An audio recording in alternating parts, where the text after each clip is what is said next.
That's the secret. What I was wondering was, is part of this you're just getting yourself into the theta state?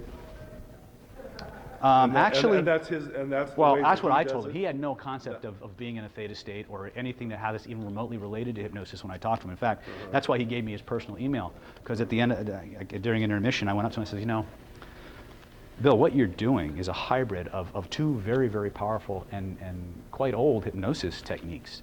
One is called the confusion induction, and the other's you know, basic self-hypnotic programming. He's like, really? I said, here's my email. Send me some information on that. Wow. Yeah, he had no idea the parallel of what he was doing and how it was related. He goes, you're an idiot.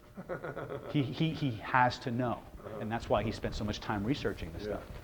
And it works. I mean, he blasted me by accident, and my sinusitis went away. And it didn't come back for a long, long time. I'm like, what did he just say? Right?